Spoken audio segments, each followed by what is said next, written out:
relationships damaged, fortunes spent in defending litigation or prospecting litigation. And during that time, I decided that one of the things I decided was to try and help people get ahead of that by looking at how they might prepare for their own negotiations. So today, together, we'll explore in 3 modules. First of all,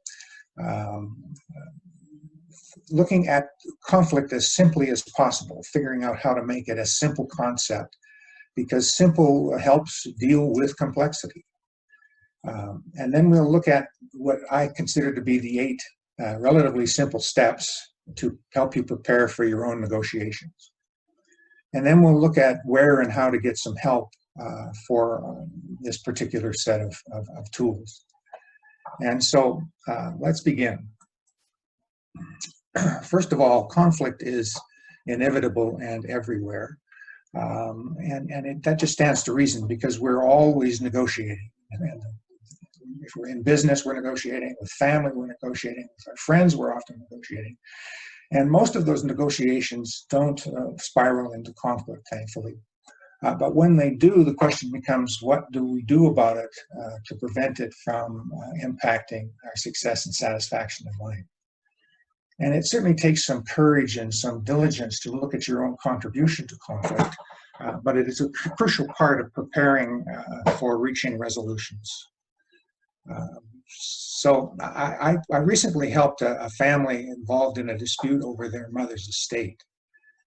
The adult siblings were arguing over whether or not their mother had the mental competence to make the changes that she had apparently made in her will. Now, the estate lawyer and accountant invited me in to work with the family quite early in the process. And together with their assistants, we were able to talk with them about how litigation and fighting was going to damage not only the value of the estate, but the very important family relationships that had built up over the years. Thankfully, as a result of that intervention, the parties were able to shift how they negotiated with each other and commit to continuing those negotiations in the future as they dealt with their mother and with the estate. And so it was an early and effective preparation for their negotiations that made the difference there. And as a consequence, makes the difference for all of us if we prepare for our negotiations. And as a general rule of thumb, I think it makes sense, again, keeping things simple, to consider that if you've got a difficult conversation, a difficult negotiation coming at you, you want to prepare about twice as long as the negotiation itself might take. So if you've got a day of negotiation or an hour of negotiation, prepare for that appropriately by about doubling the time in your preparation. And we'll look at how to do that as we move forward. So to begin, let's just try, as I said, this is about making conflict as simple as possible to deal with. And I acknowledge that once you're into it, it seldom feels or experiences like it's simple. But having a simple context to deal with conflict can be very helpful. So at its simplest, conflict occurs when someone does something or fails to do something that blocks our access to what is important to us. And we believe that this should not be that way, and we can react often emotionally. And that emotion can trigger our way of thinking about the conflict. And so I'm trying to unpack that and make it as simple as possible. Let me give you a very simple example of how quickly emotion and conflict can be triggered. Imagine the final moments of a championship minor hockey game. The kids have played their hearts out. It's late stages in the game, and they're locked in a tie. And the stands are filled with family and friends. Unfortunately, the referee misses a close call at the blue line, and one team scores to win the game. Instantly, half the fans are outraged, and half are ecstatic. Now, if the next day you had a meeting with people from each side of that equation, you would likely hear very, very different stories about what happened and what they made it mean. And hopefully in that situation, it doesn't involve the parents, the dads fighting in the parking lot after the game, but it could. It's how quickly emotions can trigger conflict. So that brings me to what I want to share with you as part of keeping conflict simple, and that's the nature of conflict. And it's not, it's intended simply as a way of thinking about conflict as it occurs in our lives. And the first thing I want to say about it is that it's born in the past, because the game was yesterday, and the events are always in the past. The other party's reaction to us, the things that triggered our emotions, are all in the past. And of course, we're always present in the present moment. We can never be other than the present moment. So as a consequence, conflict exists in the present moment because we bring it here. And if we then go the next step and project it into our future, we can make our future about conflict. We can hire lawyers, we can take all sorts of action, we can give up and withdraw, or we can have family conflicts. Our future becomes about the conflict and not about the solution that would work for the parties. So the negotiation is a critical piece. Let's unpack that a bit further and look at conflict in the past. So I invite you to think about where a conflict isn't in the past. The event itself has to be, of course, in the past. And we bring it into the present moment and deal with it. So the conflict exists because our focus is on the past and the story that we create about what happened to us and what we made it mean. And when we share that story with others to enroll them in how right we are, the story takes on a life of its own. And the conflict, we become trapped in our conflict stories. Our focus tends to be about the past and fault and blame, and our conversations are about the past and fault and blame.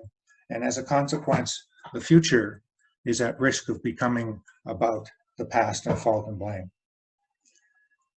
And so the question becomes, since we're always in the present moment, our future always exists in the present moment as a possibility that we create by our choices and by the commitments that we make to a path forward, by the commitments that we make to the milestones that are necessary to create that future. If that's about conflict, then our lives can start to experience the various things I said at the start of my talk that I've observed as a mediator over the 30 years that I've been involved with this type of work. So we want a future to be about the things that are important to us and not about our past and conflict. We want to be driving, looking forward, and not looking in the rearview mirror, as it were. Oops, jumped one, sorry. So I evolved something pretty simple here as far as the notion of keeping conflict simple. Conflict was born in the past. Conflict lives in the present moment, and conflict impacts the future. And the resolution formula is really very simple. It's the choice in the present moment to shift our focus from the past and fault and blame and the conflict and the drama that it created for us to the future and how we might share our stories, not for who's right or wrong, but for understanding. And based on that shared understanding, how do we co-create a future that works and meets the interests and needs of both parties? And I call that the resolution formula. Now, I talk about conflict being simple as a story. And if we can step back and look at our story and our own part in it, and our counterpart on the other side's part in it, we have a real chance to keep the conflict one step removed from our emotions, one step triggering the kind of drama that's got us trapped in the conflict. We're always going to have different stories and different meanings. We're always going to be different people. We have different backgrounds and cultures. We have different values. We negotiate differently. And so there are lots of complexities, but these complexities are themselves a story. We have a story about the complexities that keeps us focused on the complexities and not on making it simply about unpacking the story and managing the conflict in that fashion. And so I created the 8 steps to get ahead and stay ahead of conflict as a tool for people to use for their own negotiations so that they can get ahead and stay ahead of conflict. I recently had a direct experience of the complexity and not the simplicity of conflict. I was selling a 2003 Toyota Roadrunner, and the first person that came as a result of my Kijiji ad was of a culture that was had grown up, I'm sure, in bargaining. And so I found myself in a conversation about, not about the price, but about all the reasons that we were bargaining over that had nothing to do with the true value of the vehicle. And I forgot my complexity and found myself getting irritated. I forgot my simplicity, I should say, and found myself getting irritated. So the first question then becomes, in step 1, is to recognize and accept as early as possible that you have a potential conflict. You've got negotiations, you're facing difficult conversations. What about them is making it difficult?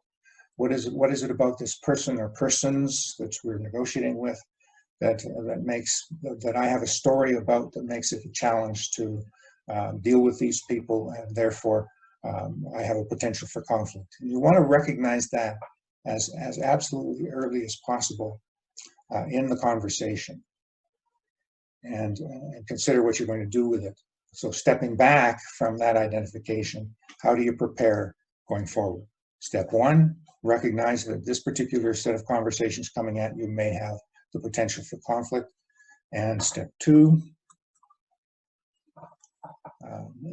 take a look at your own emotional commitment to this. Observe your emotions, but don't let them control you. Acknowledge them, but don't let them control you. You want to step back from your own story and look at what triggered you and what sent you there in the first place. So this is a self-analysis that begins by you recognizing that you're emotional about the conversation, the negotiation that you're about to have, and that you need to step back from those emotions and look at it as an objective and careful analysis of what's going on.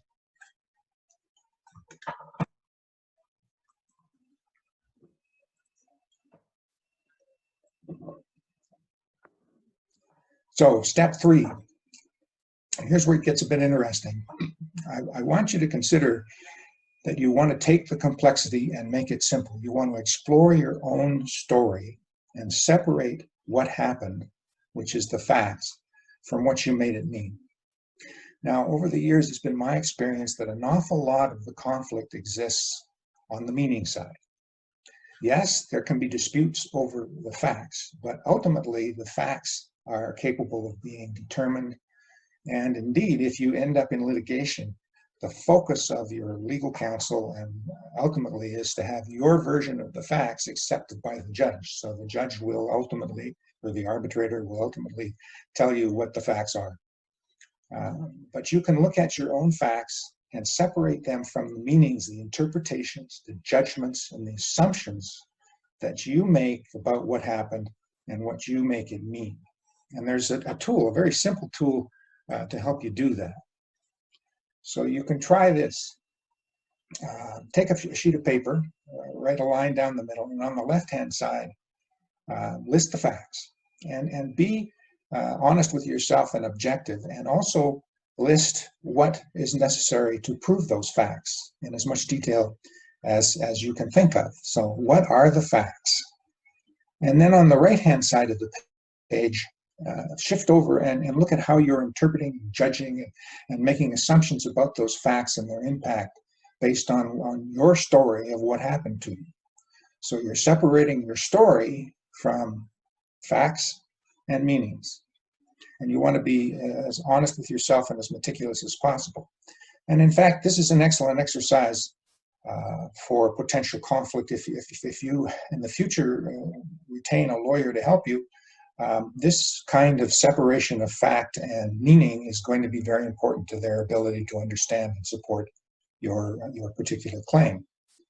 And it's certainly here where you can get some help from family and friends, and we'll talk about that in the future.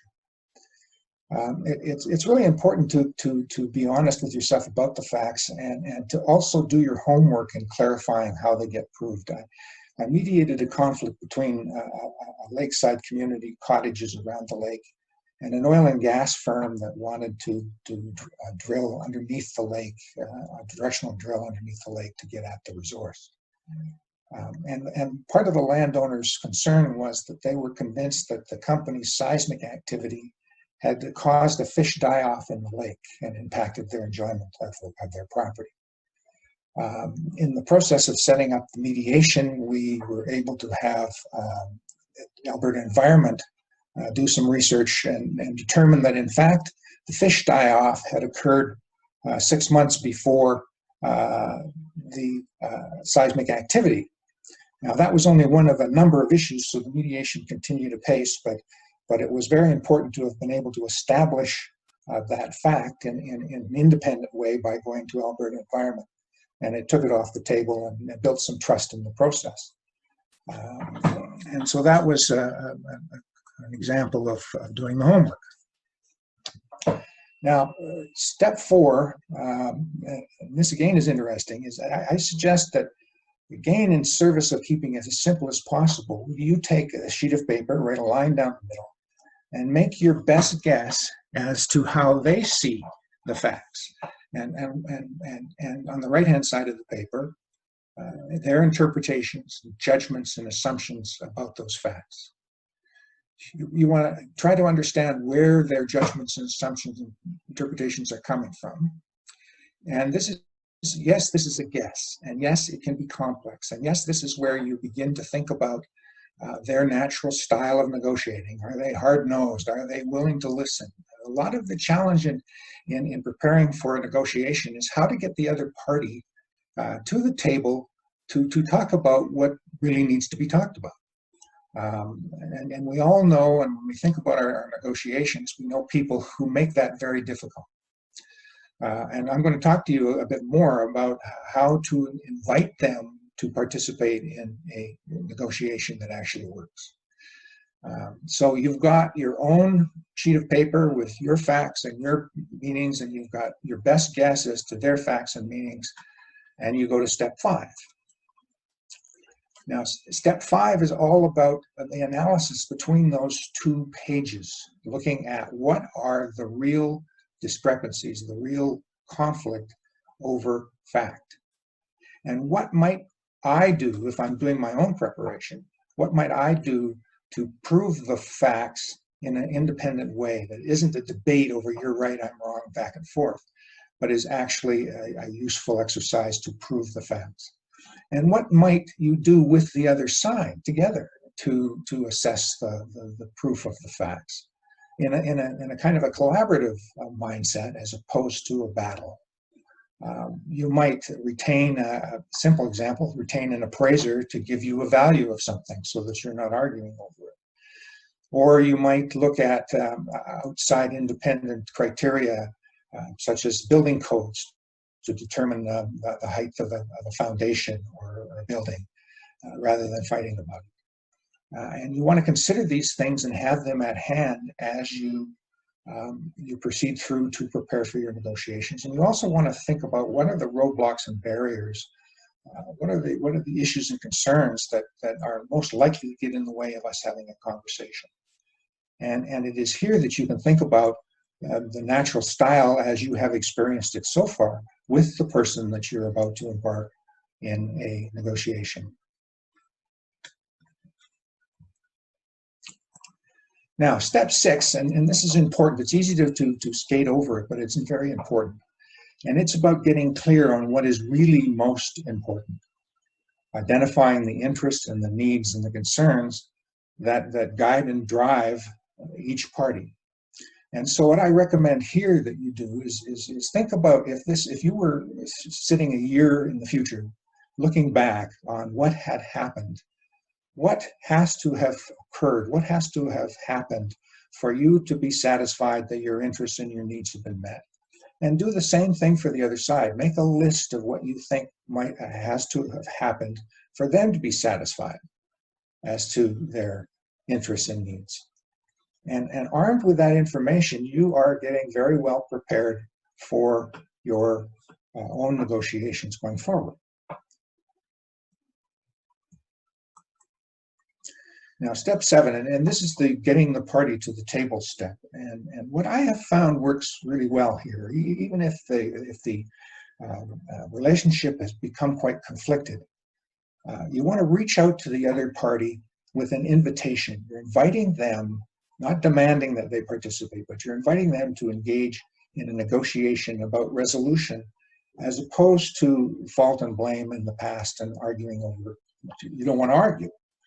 And so the way to do that is to first of all, I think, share with them that you want to have a dialogue about resolution that works for both sides rather than a debate about right and wrong. Share your preparation. Tell them about steps 1 through 6. Just say, here's what I have done. Here's what I've gleaned from my own thinking about your perspective and your position and what's important to you. And let me know if I've managed to hit on any points that are important to you. And let's talk about that. I'd really like to explore and find out more about how this is impacting you. And I want to share with you how it's impacting me. And that kind of conversation has been highly effective in many of the conflict coaching situations that I have assisted people with. It just shifts the conversation. Now, there are unfortunately people out there who will not play. And that's why lawyers are never going to be out of business, and we're not going to shut the courts down despite what COVID is doing to it. In fact, many of the legal counsel that I have been talking with over this mess have reported a tidal wave of litigation already beginning to happen post-COVID. And so I think that our challenges for conflict are going to increase, and perhaps these steps will be a much better way to deal with them, certainly in your own life, to have your experience of life work much better for you. So finally, step 8 is the actual meeting itself. And again, the intention for the meeting is critical. The first intention is that it is a dialogue about future solutions rather than a debate about right and wrong from the past. It is about keeping your story as simple and one step removed from you as possible so that your emotions are not triggered. It's very likely to have times when either you or the other party have snapped back. Something has triggered, and you're back in your story of why that's not fair, why that was bad. You're back in the story of the past. And you might need to take a break. You might need to remind yourself that the solution has to be created in the future. It has to be a commitment to move forward, to share stories based on understanding, share a future path that works for both of you or all of you, depending on the numbers. And so it is about a dialogue and not a debate. And it'll take work, it'll take discipline, and it'll take effort. Before we proceed on to talk a little bit about getting some help and assistance for this work, I want you to think about your own negotiations, a recent one, and just think about what could have been done to make it from complex to simple, to separate fact and meaning. And just take a moment to ask yourself how might what I have just suggested as 8 steps have helped in that negotiation. And then after we're finished the presentation here, I'm going to let everybody have a chance to ask questions or make comments about their own efforts in this regard. We are, as human beings, inevitably going to always be in negotiation. Our futures are literally created by conversation with others. We're finding that now with COVID as this tool we're using right now is a new way in which we create our futures together through Zoom. Isn't that interesting? So let's talk, though, a little bit about getting some help. So the first thing, of course, is that you don't have to be doing this on your own. You have family and friends. and they may help you. But remember, you want them to help you do the separation of fact, do the analysis, the objective analysis of your own role in the conflict. Perhaps if they know the other party, they can help you with your assumptions about that other party. But you don't want to just enroll them in your story. That's not helpful. You want them helping you create that potential for the future.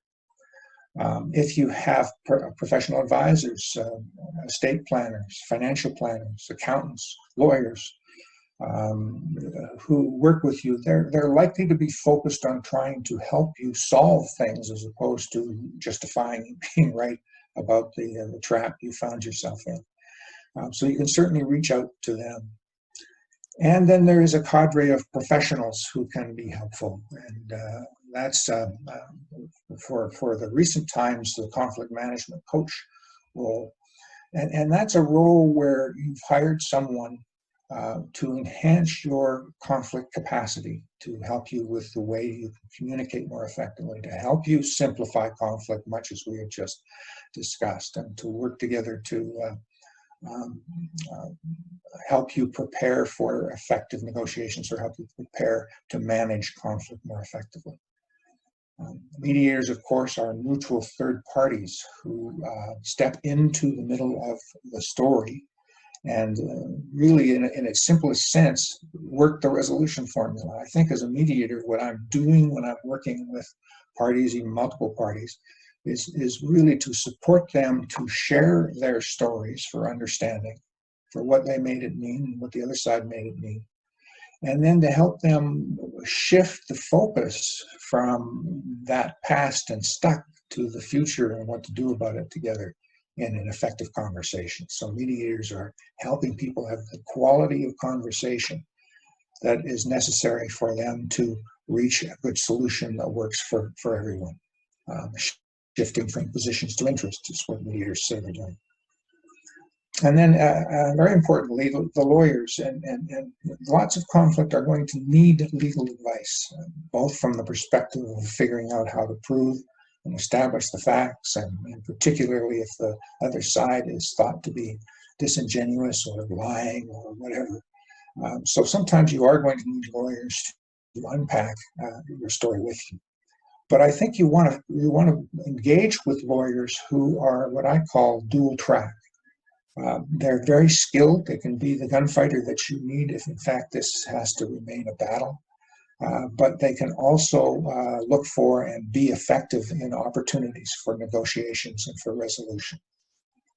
And so that's my thoughts about getting professional help. And basically, that's what I've wanted to share with you.